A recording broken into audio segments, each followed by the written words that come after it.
Power in alternating current circuits. In RLC circuits of the figure, the source of the energy is the alternating current generator. Some of the energy that is provided is stored in the electric field in the capacitor.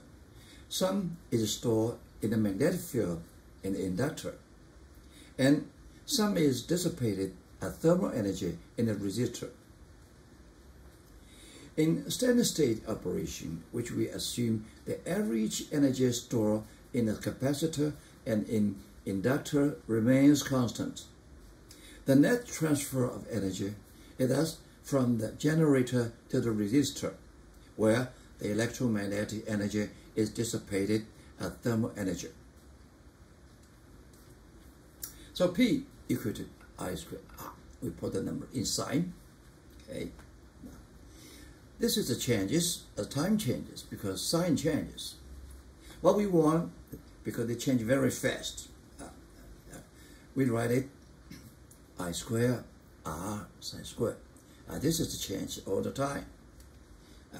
What we really concern is the average rate over time at which power is transferred to the resistor. So we want to average it. And we know that when we put the sign and the sine square, this is 1, this is 1. So the average sum square is a half. We know that sine square plus cosine square equal to 1. So their average is 1. And the sine square average is equal to cosine square average. So each of them, the average half. And we put half inside here. So we got the P average is half I squared this. Okay, it's average. And this is not enough. We rewrite it. We write it I over square root square T. They are the same. Okay, they are the same. This is blue one equal to the red one. Okay. And the quantity I over square root we call it root mean square or root mean square. Value of the current I.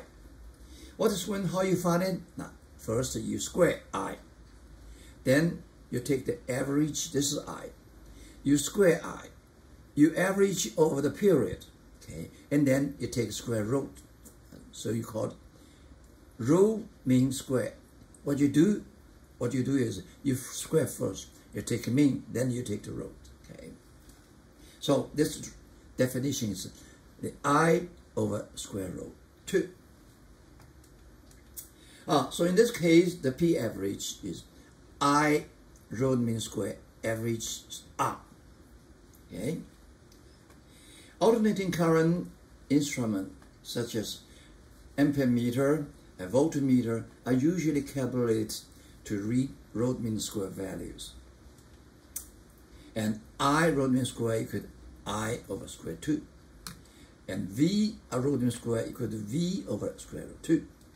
And E root mean square equal to epsilon over square root 2. Okay?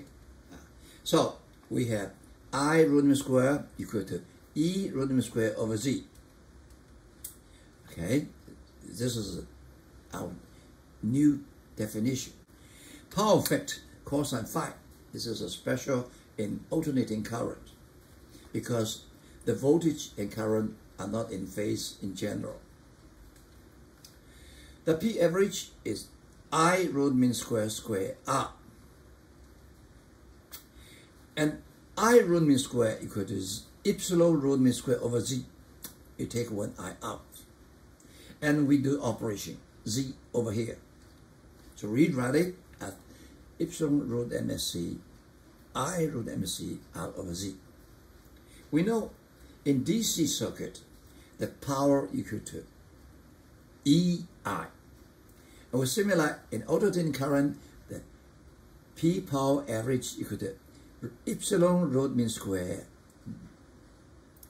dot I root mean square. Okay, and effect called R over Z. You look at this one. Lost equation. Okay, this is VI. R, VR is IR. Z is equal to I, epsilon is IZ. So R over Z is cosine phi. The phi is the angle between the current and voltage. So we define the cosine phi equal to R over Z. And then, what is R over Z? We do operation.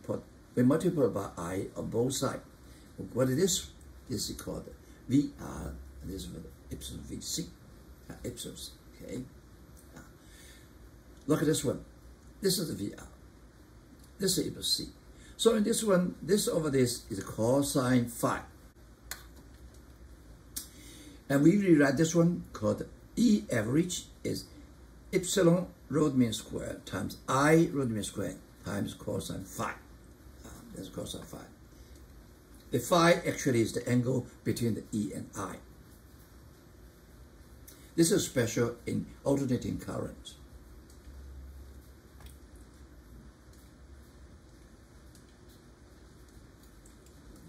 To maximum the rate at which the energy is supplied to a resistor load in an RLC circuit, we should keep the power factor cosine phi as close to unit as possible.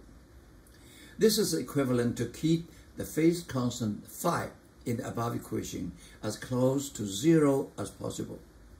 Phi equal to 0, cosine 0 is close to 1. Okay. If, for example, the circuit is highly inductive, it can be made less so by adding capacitance to the circuit, thus reducing the phase constant and increasing the power factor in the equation. Power companies place capacitors throughout their transmission system to do this one. Okay, what we want to be larger, so we can deliver the energy from factory to the consumer.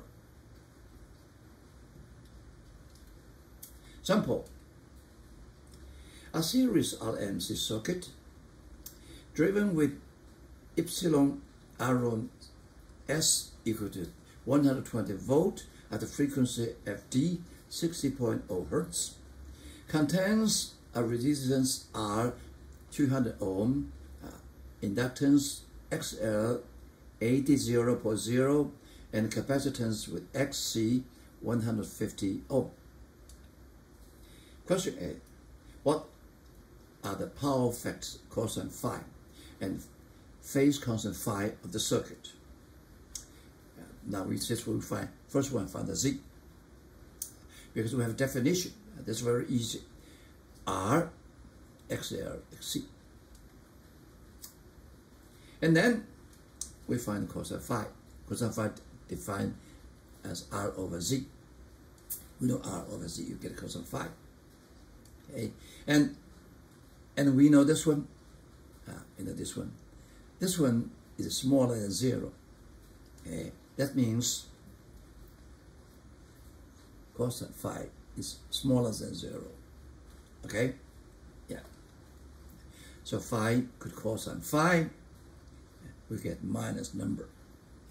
Why is minus number? We judge from here. Okay, just from here. Okay. And XL is smaller than XC, so it is conductive. Okay, that's why phi must be smaller than 0. Only from this one you can have two answers. We pick one is minus because it is conductive. XC is larger than XL. Question B. What is the average rate P average at which energy is dissipated in the resistance? Then we see the average equal to E epsilon root mean square times I root mean square cosine phi.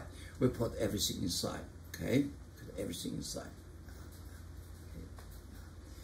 This I equal to epsilon over Z, okay? We put everything inside. You get the answer. Question C. What new capacitance C new is needed to maximize P average if the other parameter of the circuit are not changed? That means we will have to change the C. So make it is maximum I. What is when? Okay. When XC equal to XL, then P average, P maximum. We want to maximize it, we'll make XC equal to XL. We know XL. Okay, so we can find the C nu. C nu is, okay, XL minus 1, 8.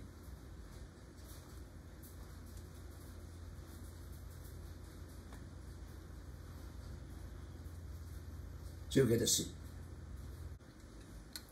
Energy transmission requirements.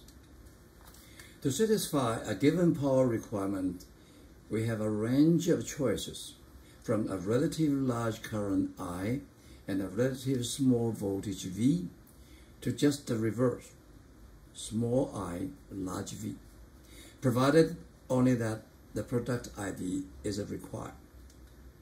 So we need transformer